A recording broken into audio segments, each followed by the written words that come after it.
오늘 로마서 마지막 부분이요. 로마서 16장 21절부터 21절입니다.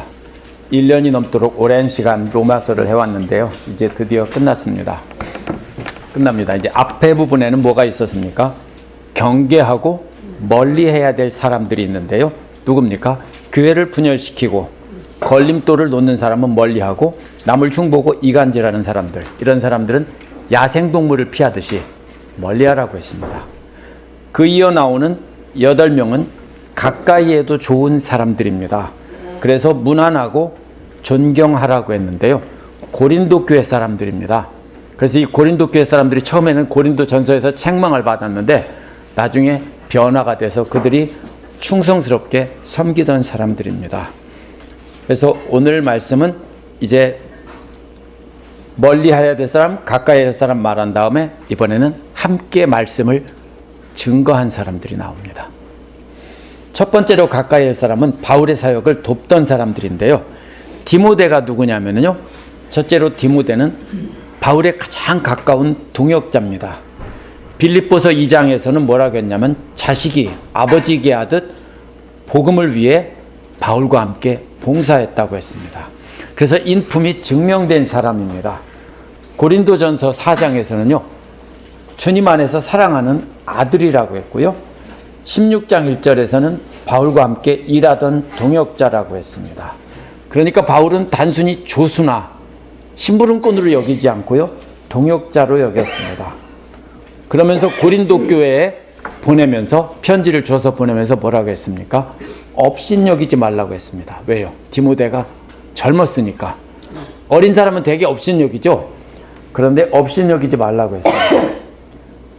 바울과 함께 6개의 편지를 쓴 사람이에요. 바울이 마지막에 죽기 전에 디모데 전서를 써서 뭐라고 했습니까? 보고 싶다라고 했습니다. 죽기 전에 보고 싶다. 혹시 지금 임종 때가 다 됐는데 이 중에서 아무개 집사가 보고 싶다 이렇게 될까요?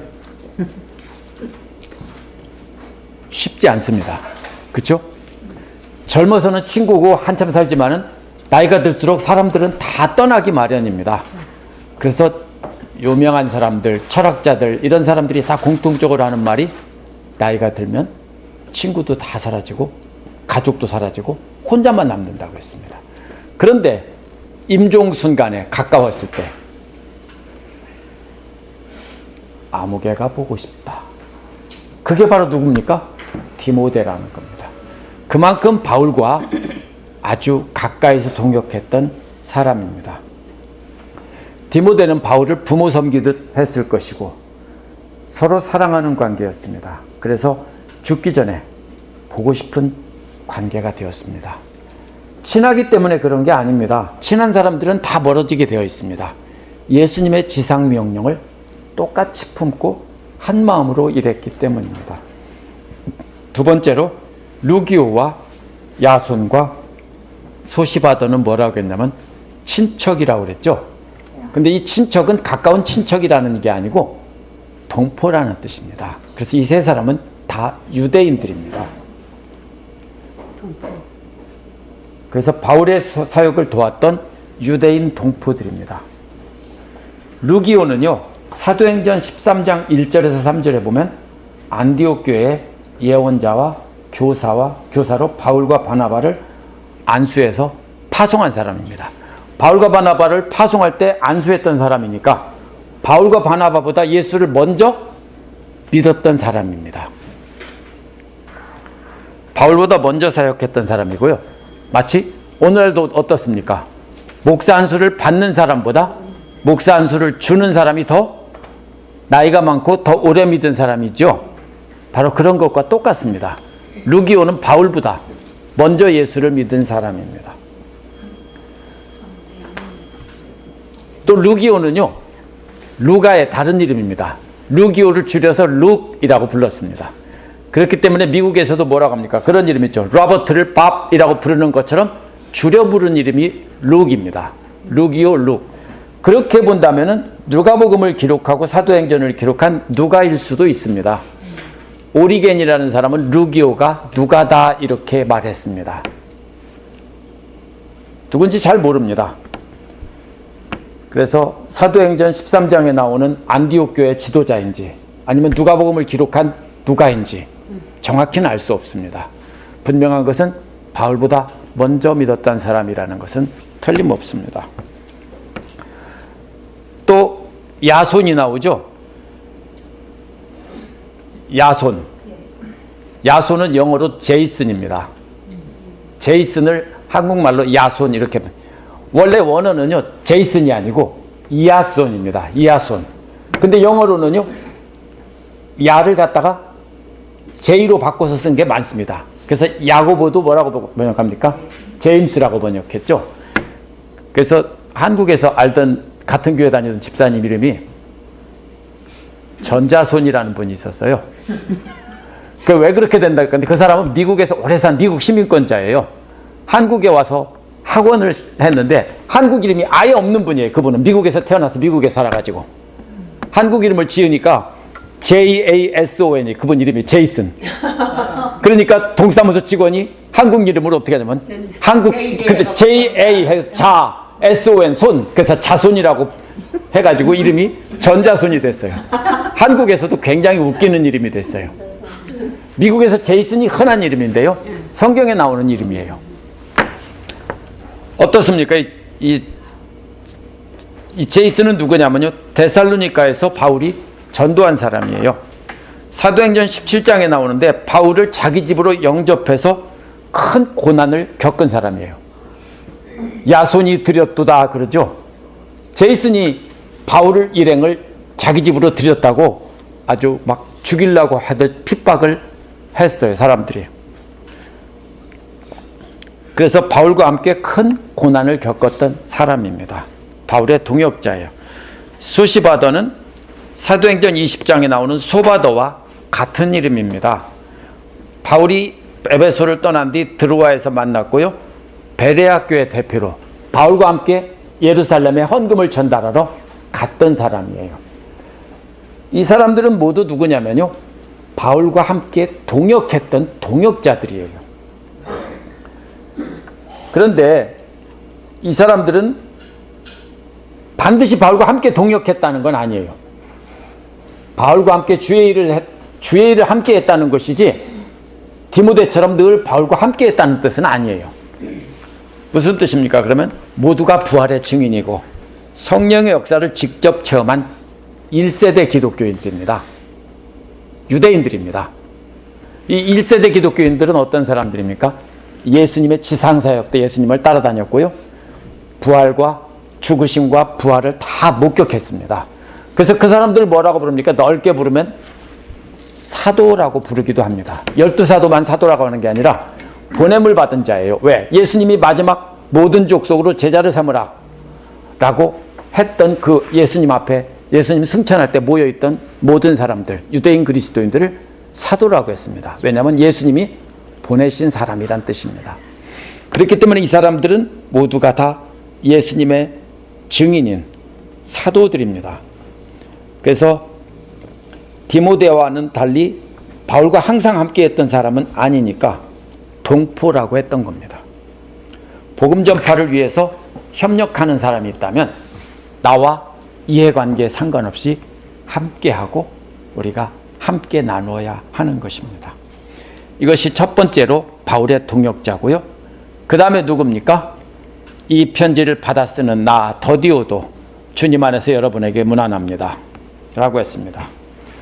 더디오는 말씀을 기록하던 자입니다. 바울이 불러주면 글로 받아 쓰던 사람입니다. 받아 쓰는 속도가 느려서 더디오라고 했을 것입니다. 농담이고요. 더디오란 삼식이라는 뜻입니다. 삼돌이 삼식이, 셋째라는 뜻입니다. 그리스어로 셋째입니다. 그래서 삼식입니다, 이 사람은. 그렇죠? 한국에서 여자들이 싫어하는 삼식이.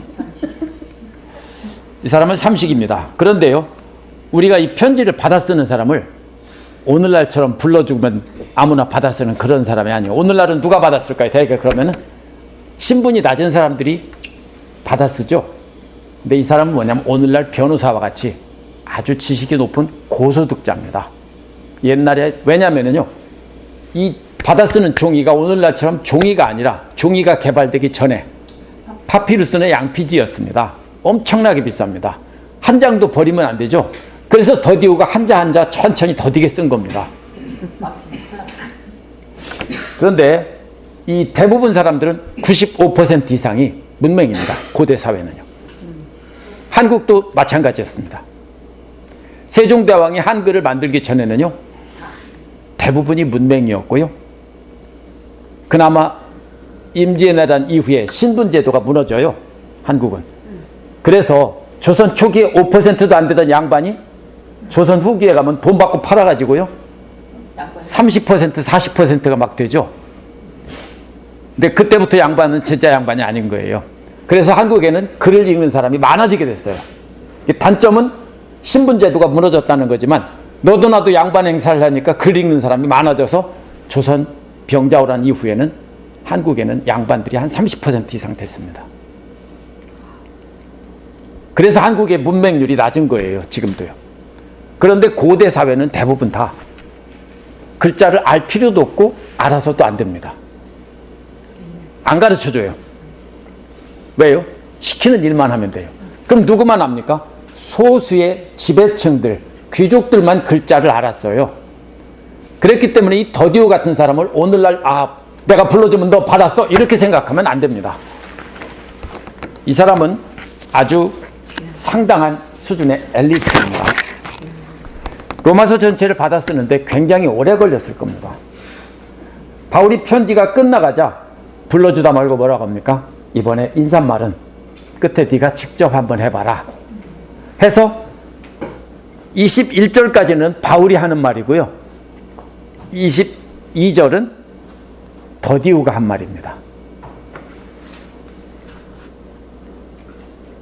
그런데 더디오가 어떤 사람이냐면 로마 교회 지도자들도 다 알고 있습니다. 왜냐하면요, 함께 사역하다가 로마가 유대인 추방령이 풀어지자 클라우디우스 황제가 죽고 네로가 황제로 즉위하자 그 다음에 어떻게 됩니까?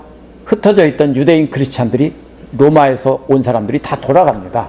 그러니까 로마 교회에 있는 그 이름을 대는 사람들이 더디오도 다 함께 신앙생활하던 사람들이에요. 잘 알아요. 그래서 네가 한번 인사를 하라고 한 겁니다. 근데 여기서요, 더디오도 주님 안에서 여러분에게 문안합니다. 주님 안에서가 뭡니까? 문안한다는 말을 꾸미는 것처럼 번역되어 있습니다. 개역도 그렇게 되어 있습니다. 영어 성경도 전부 다 그렇게 되어 있습니다.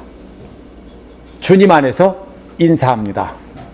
근데 원어는요, 그렇게 되어 있지 않고요, 이렇게 되어 있습니다. 내가 여러분에게 인사합니다. 누구요?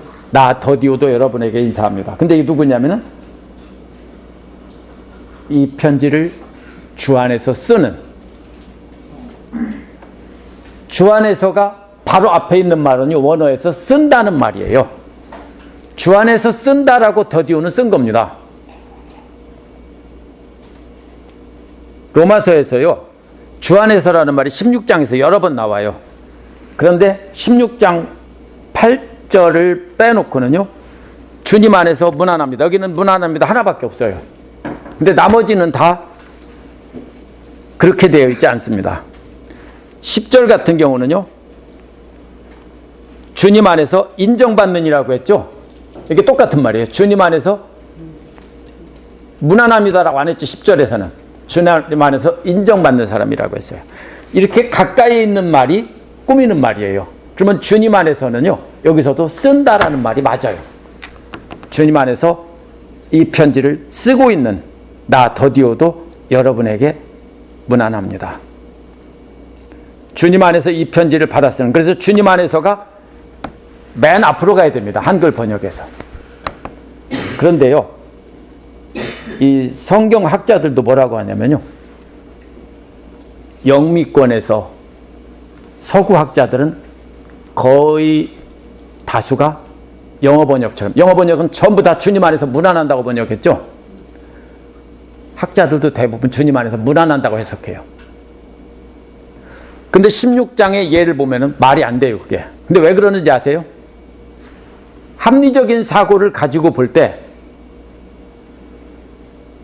주님이 썼다고 볼 수가 없어요. 서구의 경험 중심으로 이성주의로 생각하는 학자들은요, 서구 사람들은 바울이 쓴 거지 주님이 썼다고 할 수 없어요. 주 안에서 썼다고 하면 주님이 썼다는 뜻이 되거든요. 그래서 이것을 어떻게 해석합니까? 주님 안에서가 저 앞에 있는 문안한다는 말이 맨 앞에 나와요, 원어에서. 그거를 꾸미는 거다, 이렇게 번역한 거예요. 영어 성경이 전부 다 그렇게 번역했고요, 한글 성경도 다 그렇게 따라서 번역했어요. 근데 이것은 그게 아니라 주님 안에서 썼다, 이 소리예요. 그럼 문제가 뭐냐면요, 성령께서 바울에게 감동을 주시고 바울이 그것을 불러줬기 때문에 더디오한테 쓰라, 인사 한마디 하라고 하자. 더디오는 그 짧은 인사에서 뭐라고 합니까? 주님 안에서 이 편지를 쓴, 주님이 불러주는 대로 쓴 나 더디오가 여러분에게 인사합니다. 이렇게 해서 이 말씀은 주님의 말씀이라는 것을 더디오가 짧은 한 문장에서 강조한 거예요. 근데 서구의 학자들은 그렇게 안 믿어요.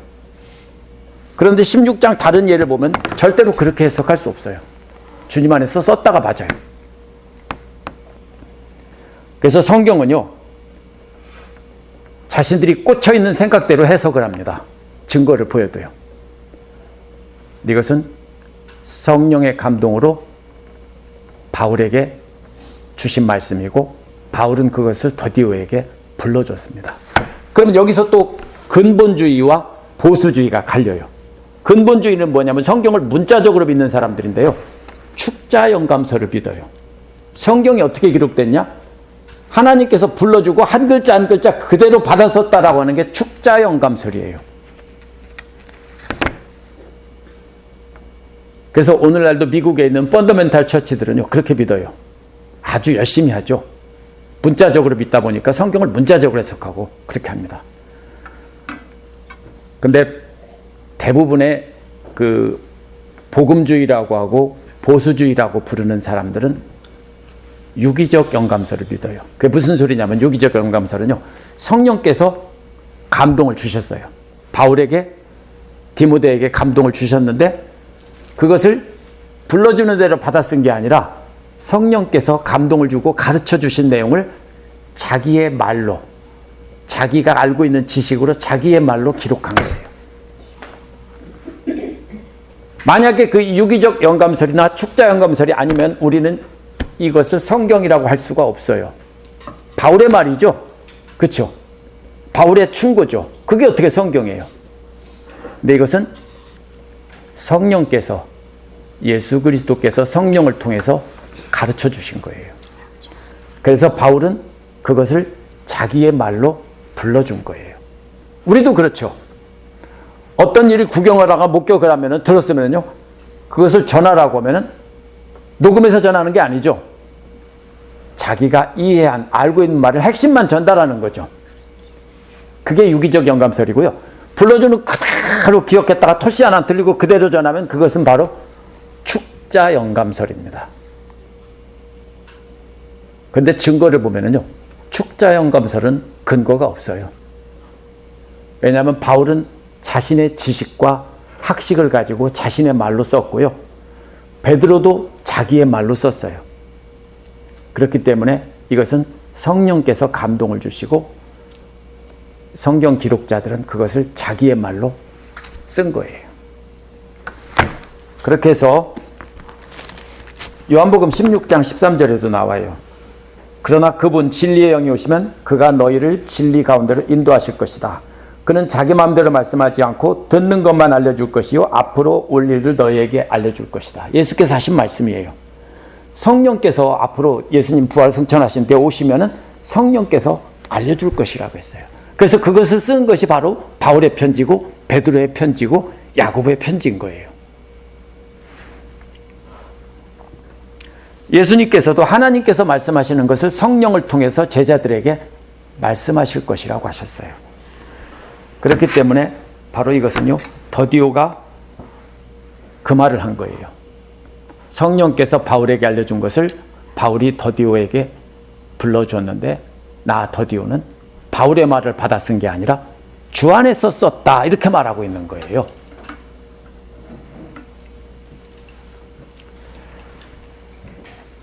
우리가 멀리해야 될 사람은요, 로마서가 바울의 작품이라고 하는 사람들이에요. 바울의 작품 아니에요. 지금까지 쭉 하면서 제가 예수님이 어떤 말씀 하신 것과 이 말씀이 관련된다고 했죠. 예수님께 배운 말씀을 바울은 자기 말로 바꿔서 전한 것이 로마서 내용 대부분이에요. 예수님은 원수까지도 사랑하라고 그랬죠. 바울은 사랑은 율법의 완성이다. 그러면서 뭡니까?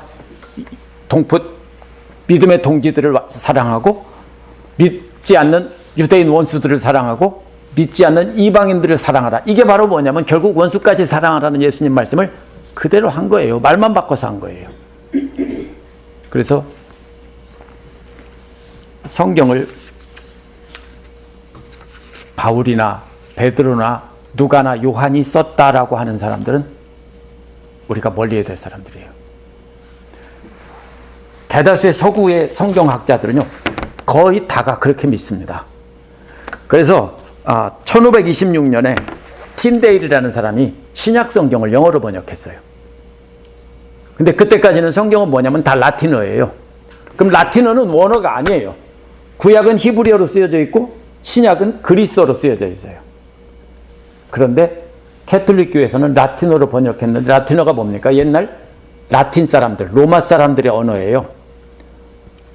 그런데 로마 제국 시대에도 라틴어가 존재했지만 법적인 문서만 라틴어로 썼고 말로 하는 말은 다 그리스어였어요.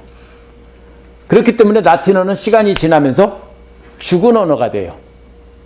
오늘날도 미국에서 라틴어를 배우죠. 학교에서는 배우는데 고대의 글을 읽기 위해서 학교에서만 배울 뿐이지 그것을 쓰는 사람은 아무도 없어요. 그런데요, 이 교회에서 약 1500년 동안 뭘 썼습니까? 성경을 라틴어로만 썼어요. 원어도 아니고 라틴어로 번역된 걸 썼어요. 이유가 뭐예요? 교회 지도자들이 그것을 독점하고 가르쳐주지 않으려는 거예요. 그래서 대신에 뭘 강조해요? 예식을 강조한 거예요. 그래서 캐톨릭 교회는 뭘 강조합니까? 성례전을 강조해요. 그래서 뭐를 하죠? 주의 만찬 이런 거에서부터 성경에 없는, 원래 성경에는 두 가지 예식밖에 안 나와요. 침례와 주의 만찬밖에 안 나와요. 그런데 캐톨릭 교회에서는 수많은 뭐가 있냐면요, 그 예식들이 있어요.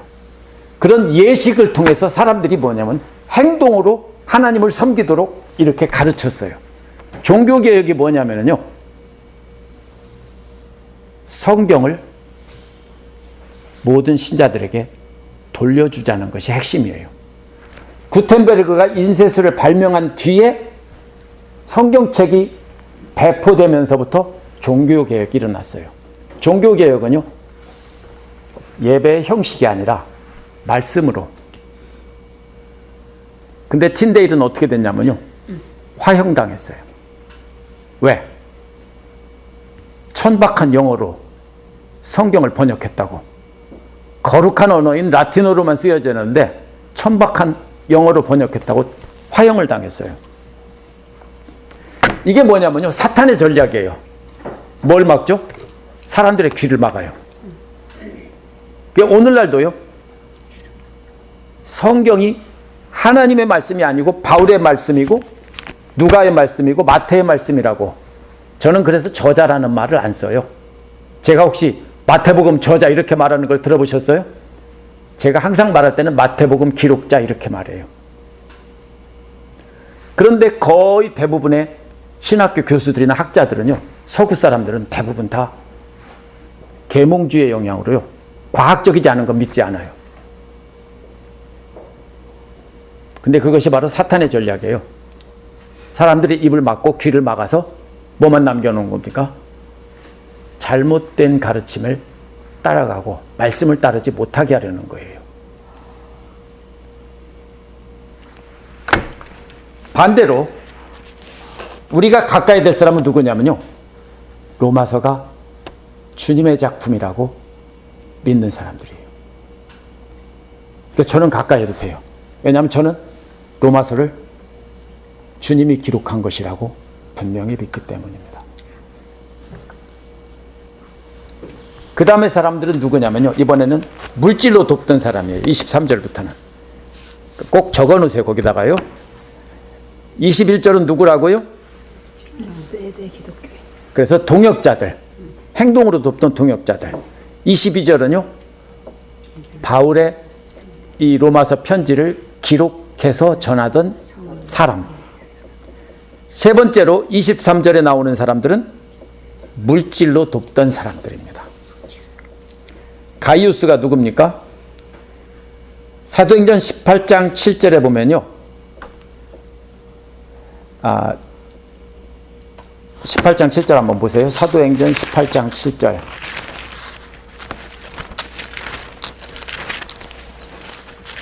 (18장 7절) 265페이지입니다.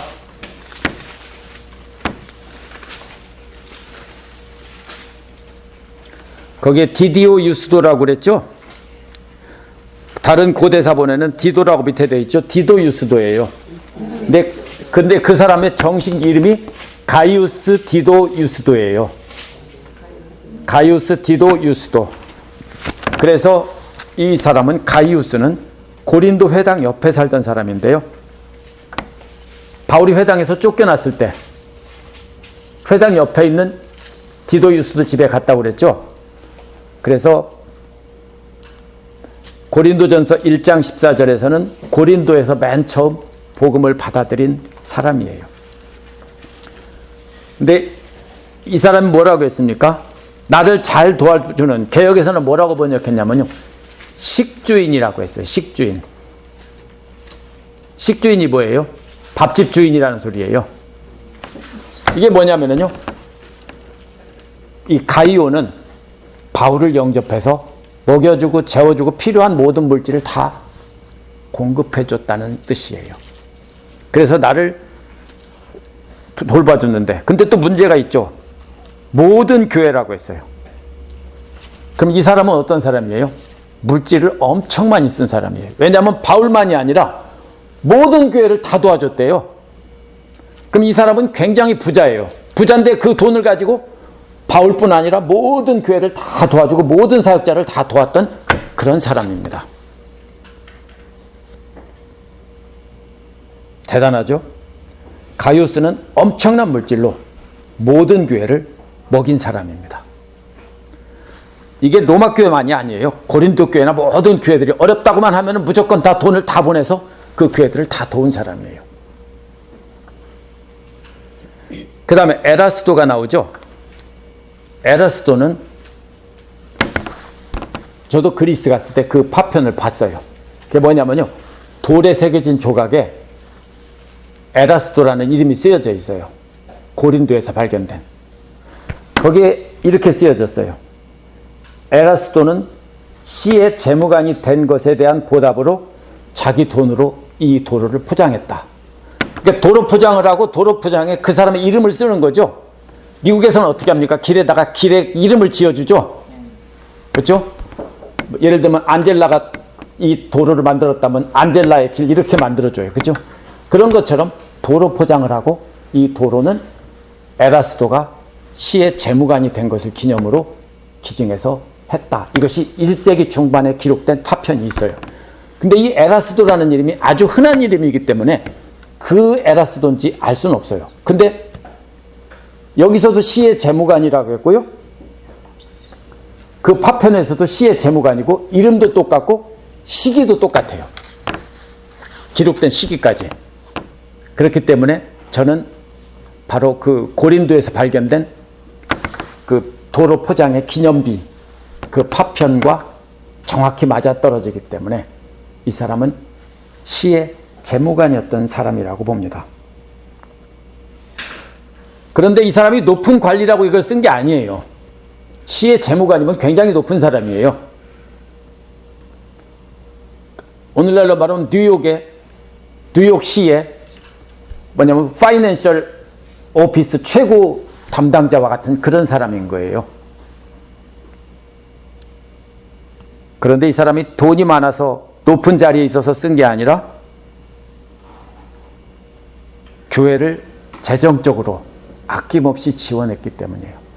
만약에 이 사람이 도로 포장을 한 사람이라면 시를 위해서도 그렇게 아낌없이 큰 돈을 썼다면 이 사람이 믿음의 사람이라면 교회를 위해서는 얼마나 아낌없이 돈을 썼겠는가 알 수 있습니다. 그래서 이 사람도 역시 물질로 교회를 돕던 사람이에요. 세 번째로 구하도는요, 넷째라는 사람의 뜻이에요. 넷째. 사오정이에요. 아까 더디오가 삼식이면은 얘는 사오정이에요. 근데 한국에서는 사자를 싫어해서 사자를 이름에 넣는 경우는 거의 없죠. 그 말한다면 사오정인데요. 어떤 사람은 그래서 더디오의 동생이라고 말하기도 해요. 왜냐하면 삼식이 사오정 이렇게 해서. 그러나 근거는 없어요. 역시 이 사람 뭐라고 했습니까? 형제라고 그랬죠. 믿음의 형제인데 재정적으로 돕던 사람이에요.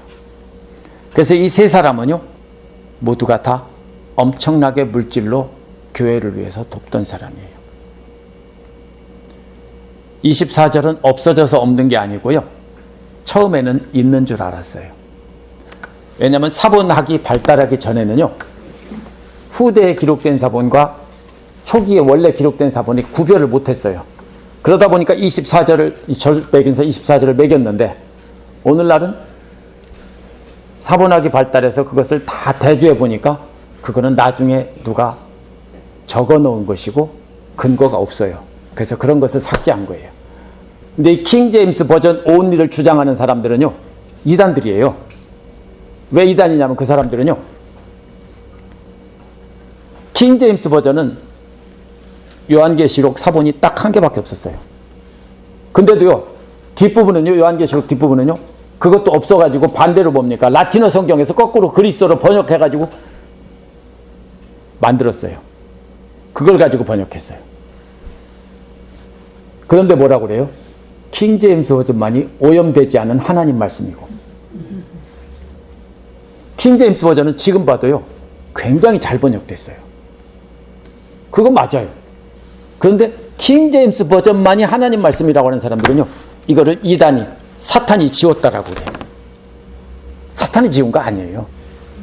이거는 과학적인 근거로 따져볼 때 처음부터 전해지던 말씀이 아니라 후대에 어떤 사람이 적어 놓은 것을 확실하게 확인이 되었기 때문에 지운 거예요.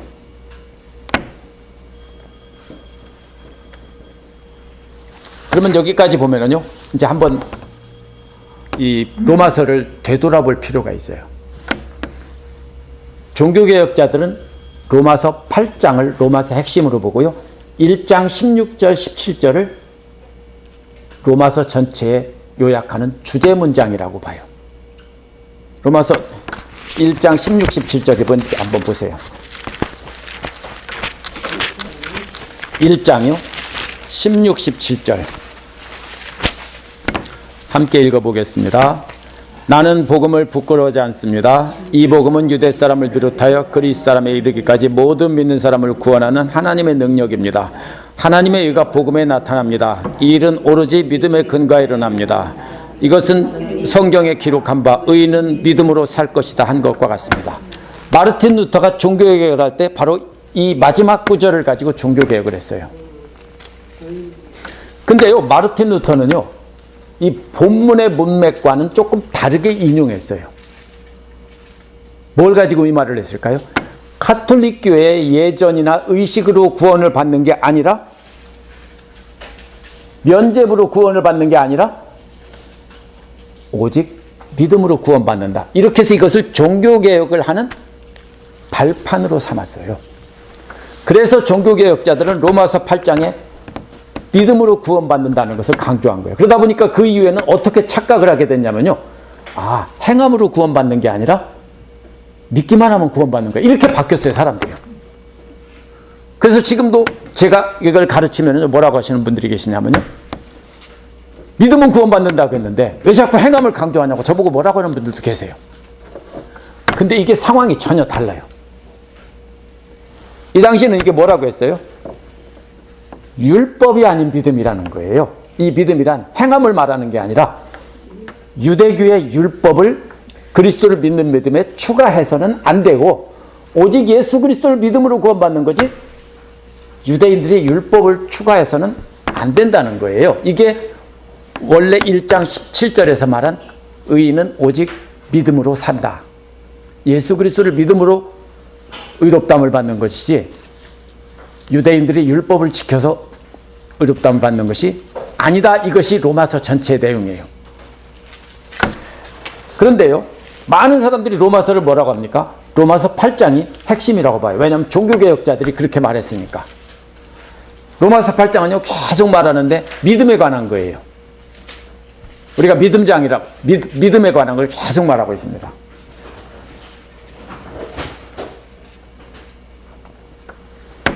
그런데 잘 보세요. 로마서 1장부터 11장은 뭐냐면요, 믿음에 대한 거예요. 율법이 아니라 믿음으로 구원받는 거다. 이거를 계속 바울은 논쟁을 한 거고 그 논쟁의 핵심이 8장이에요.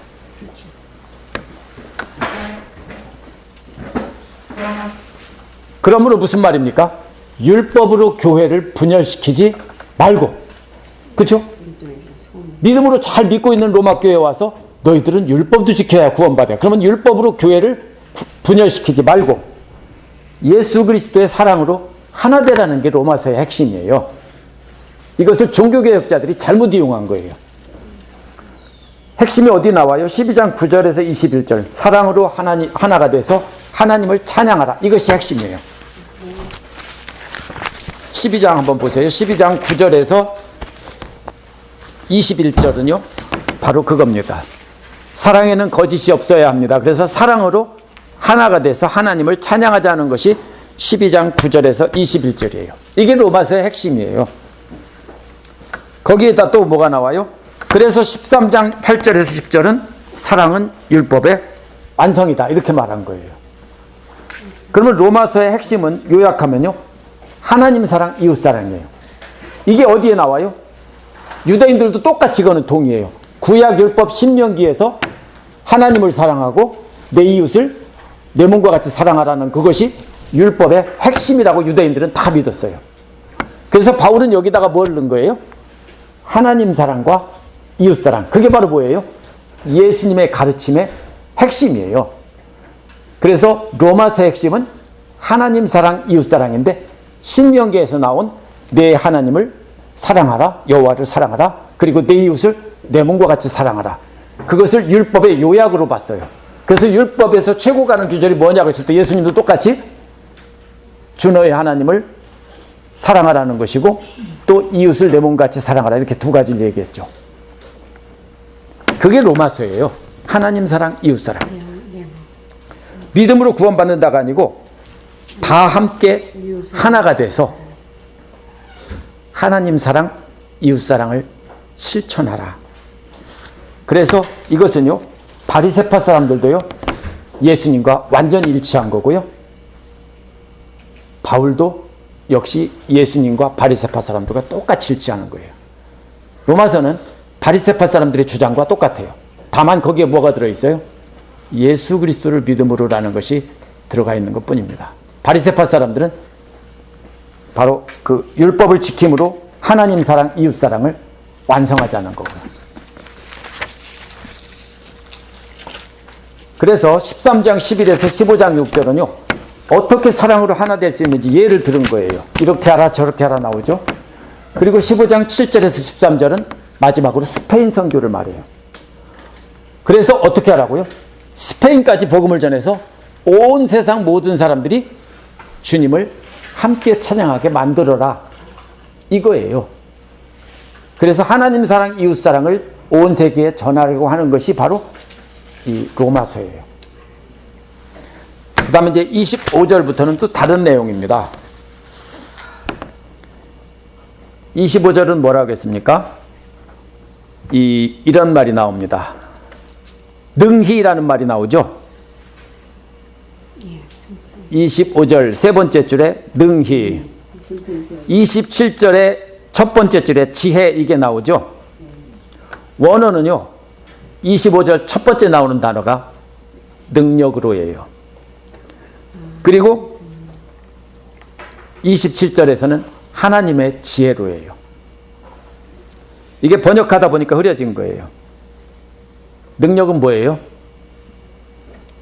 유대인들이 믿는 거예요. 지혜는요? 이방인들이 믿는 겁니다. 그래서 고린도전서 1장 22절에서 24절에도 보면 유대인은 능력을 구하고 이방인들은 지혜를 구하나 그리스도는 유대인들에게는 하나님의 능력이고 이방인들에게는 하나님의 지혜라고 했어요. 1장 16절에서도 모든 믿는 사람을 구원하는 하나님의 능력이라고 했고 로마서를 끝내면서 또다시 하나님의 능력이라고 여기서 말한 거예요. 그래서 이것은요, 능력과 지혜는 하나님의 속성이에요. 하나님의 능력으로, 또 27절에서는 하나님의 지혜로, 이 소리예요. 그래서 유대인은 능력을 믿고 이방인들은 지혜를 믿는데 바로 지혜와 능력을 여기서 다 얘기한 거예요. 그러니까 하나님의 능력으로 뭐를 어떻게 된다고요? 그 다음에 나오는 말이 원어에서는 튼튼히 세워준다는 겁니다. 흔들리지 않게 한다는 겁니다. 근데 그게 두 가지 있죠. 내가 전하는 복음, 곧 예수 그리스도에 관한 선포, 이렇게 돼 있죠. 원어는요, 내가 전하는 복음과 예수 그리스도의 선포를 통해서 굳건하게 세워진다는 거예요. 두 가지가 다른 거예요. 세번역 번역자들은 두 가지를 같이 해놨죠.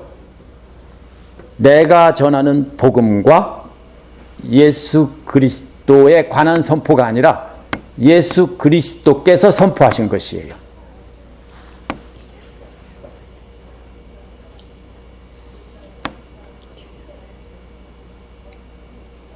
이게 뭘까요? 내가 전한 복음은 바울이 복음이 아니라 바울이 전하고 다녔지만 예수의 죽음과 부활에 관한 것이고요.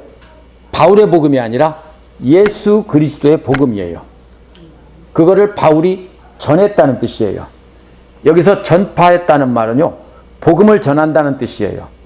그래서 바울이 전파한 예수 그리스도의 복음을 통해서, 그 다음에는 예수 그리스도의 관한이라고 해석할 수도 있고 예수 그리스도가 선포한 것이라고 해석할 수도 있어요. 그래서 이것도 뭐냐면 예수 그리스도를 주제로 보면은, 주어로 보면 예수 그리스도가 전파한 복음이고요. 예수 그리스도를 목적어로 보면은 예수 그리스도에 관해서 예수 그리스도를 전파한 거예요. 세 번역은 예수 그리스도를 전파했다고 했는데요. 이것은 예수 그리스도가 전파한 거예요. 그럼 무슨 뜻이에요? 복음서예요. 마태, 마가, 누가, 요한 복음서에 기록된 내용들이 바로 예수 그리스도가 전파한 복음이에요. 그리고 내가 전한 복음은 바울이 편지를 써서 전한 바울의 편지들을 말해요. 그래서 하나님께서는 바울이 전한 편지를 통해서 전한 복음과 예수 그리스도께서 말로 전파하신 복음이 그 당시에는 로마서가 기록될 때는 책으로 기록되지 않고 말로 전해졌었어요. 그 말로 전해지던 그 복음이 그 두 가지예요. 그걸로 인해서 교회가 튼튼하게 세워진다는 뜻이에요. 그러면 그건 뭐예요? 오늘날로 말하면 신약 성경이에요. 물론 베드로전서 이런 일반 서신이 안 들어가 있지만 바울은 그 당시 그것을 있는 줄도 몰랐어요. 그래서 바울은 자신이 전한 복음과 예수께서 가르치신 전파하신 그 복음을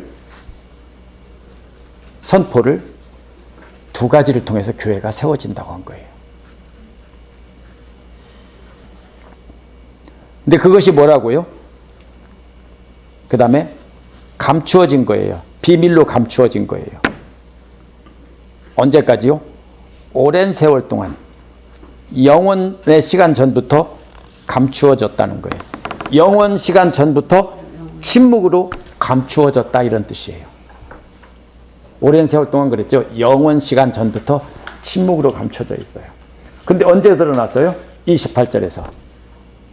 28절은 원어에 보면 짜잔 하는 말이 나와요. 그러나 이제는 대한뉴스 이러는 것처럼 드디어 나타났다. 이렇게 말합니다. 그 비밀이 뭐예요? 지금은 예언자들의 글로 환히 공개됐다고 했어요. 예언자들의 글이 뭘까요? 이건 구약 성경을 뜻하는 거예요. 구약은 어떻게 말합니까? 율법서와 역사서와 또 예언서로 구분을 하죠. 근데 크게 보면은 모두 다 예언서로 봐요. 왜냐하면은 율법서에도 예언의 내용들이 있기 때문에 결국은요. 예언이란 뭡니까? 하나님의 경고예요. 미래를 맞추는 게 아니라 하나님의 경고예요. 그렇기 때문에 구약 성경 전체를 예언서로 보는 겁니다. 그 지금은 예언자들의 글로 환히 공개됐어요. 전에는요. 구약이 있긴 있었는데 사람들이 그것이 비밀로 감춰져 있어서 깨닫지 못했다고요. 그게 예수 그리스도에 관한 말인지를 알지 못했다고요. 근데 예수 그리스도가 오시고 부활하시고 나서는 그것이 환히 공개됐다는 거예요.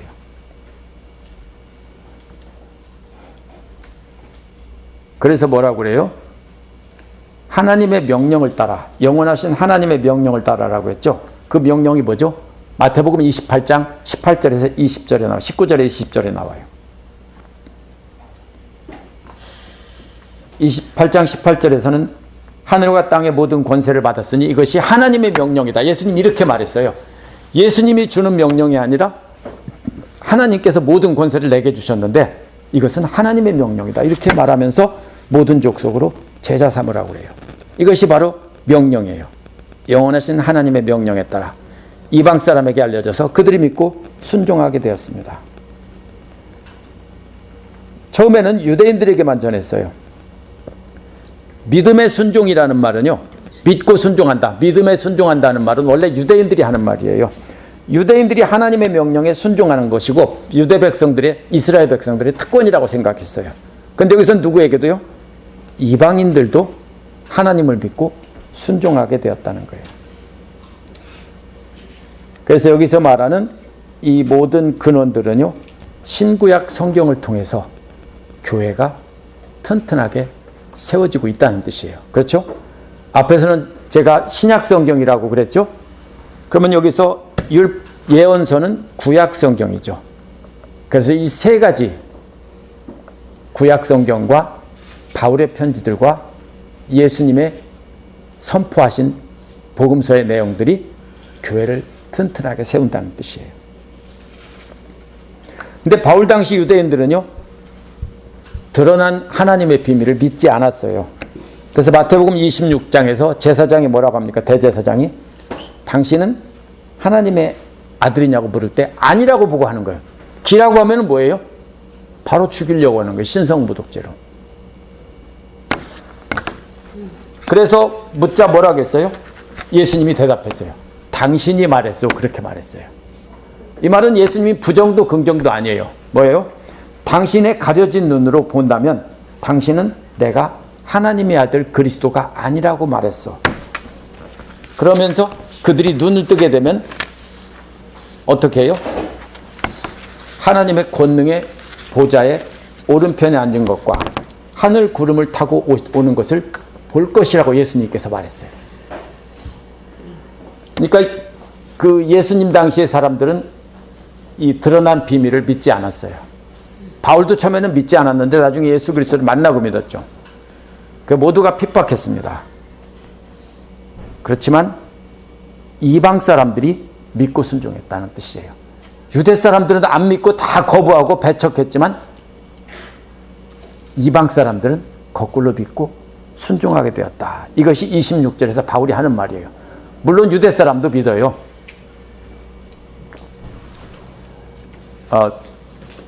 제 막내 동생 안진선 목사가 사진을 하나 올려놨는데 보니까 흥미있어 쳐다보니까 가자지구 바로 위에 살던 유대인 기독교인이래요. 근데 이 전쟁을 피해서 한국으로 왔대요. 그래서 그 교회 그 선교관에서 이렇게 머무르고 있는데 그 같이 기념사진을 찍었더라고요. 그러니까 반갑더라고요. 아, 유대인도 크리스찬이 있구나. 있어요. 적은 수가 있어요. 그들은 어떻게 됩니까? 핍박을 받죠. 유대 사람들에게. 있어요. 그렇지만 여기서 바울의 말은 이방 사람들에게 하나님의 비밀이 구약 성경과 신약 성경을 통해서 알려져서 모두가 믿게 되었고 이것으로 교회가 튼튼하게 세워지게 되었다. 이 뜻이에요. 그래서 26, 27절은 한마디로 말하면 신구약 성경을 통해서 교회가 튼튼하게 세워지고 이방 사람들도 하나님의 명령을 따라 하나님을 믿게 되었다. 이 소리입니다. 25, 26이요. 27절은요. 아까 제가 지혜가 25절과 같이 똑같이 병행된다고 했죠. 이게 뭐예요? 하나님의 지혜, 한 분이신 하나님의 지혜로. 이게 지혜로우신 하나님이 아니에요. 한 분이신 하나님의 지혜로 이렇게 해요. 앞에서는 뭐예요? 능력으로 이거고요. 하나님의 능력으로고 여기서는 한 분이신 하나님의 지혜로. 누구를 통해서? 예수 그리스도를 통해서. 말미암아 그랬죠? 통해서. 영광이 영원 무궁토록 있기를 빕니다. 그랬죠? 이게 뭐예요? 한 분이신 하나님의 지혜가 누구를 통해서 전달됐어요? 예수님을 통해서 전달이 됐어요. 그게 예수님의 신약 성경에서 하신 말씀이에요. 이 한 말씀이 뭐예요? 바로 내가 곧 진리요 길이요 진리요 이런 것과 똑같은 거예요. 그것이 언제까지? 영광이 영원까지 있기를. 그리고서 아멘. 아멘은 뭐예요? 진실하다는 뜻이에요. 이 말은 참입니다. 그대로 이루어집니다. 이 소리예요.